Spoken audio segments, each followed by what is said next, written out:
Wake up everyone, it's Monday here at Muscle in the Morning, and I'm Dave Palumbo, and today is July 23rd, 2018. And let's find out what's going on in the world of bodybuilding and fitness. I read this book, Coyote America, that talked about coyotes being one of the fastest growing and most adaptable species in North America.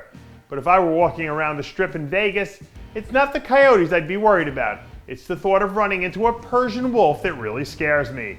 After his huge win last weekend at the Portugal Pro, once again, Hadi Choopan has managed to make himself the #1 topic of conversation in the 212 division.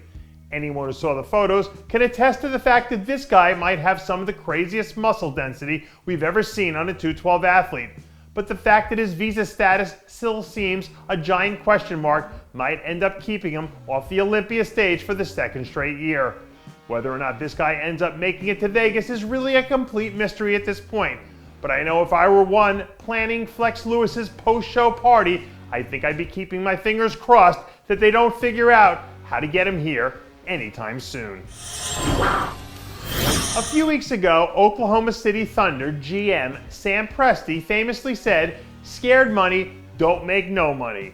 And from way down here, classic physique standout Steve Laureus sure doesn't look scared to me. Now that year one can officially be declared a success, the rookie standout is already hard at work sculpting the next phase of his masterpiece after teaming up with Neil Hill, the longtime trainer of six-time 212 Olympia champ Flex Lewis. For Laureus, I think the fact that he's past the point now where there's any sort of pressure on him will end up being the best thing for him in the long run, now that he can just figure out how to train, improve, and focus on learning how to get better at his craft.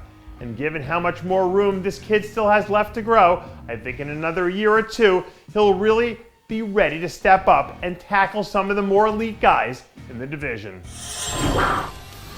You know what? I'm going to be honest here and say that I actually hate most sports movies, but that doesn't mean that I don't love a great real-life comeback story.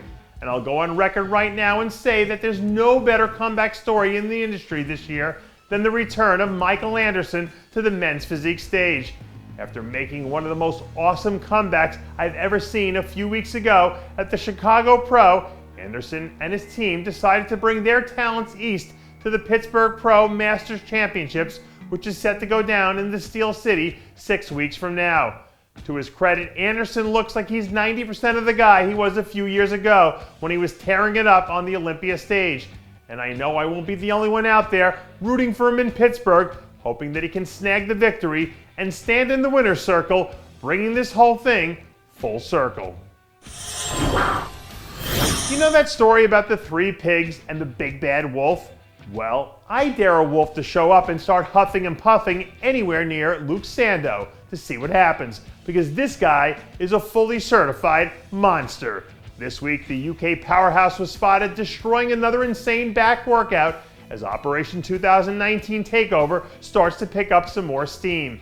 Even though he may not have had the impact he did in his rookie year, year 2 for Sandoe and his team brought a ton of improvements to the stage, which is really all you want as an athlete. So as long as he keeps plugging away, I think this guy will have some real success somewhere down the line once everything finally falls into place.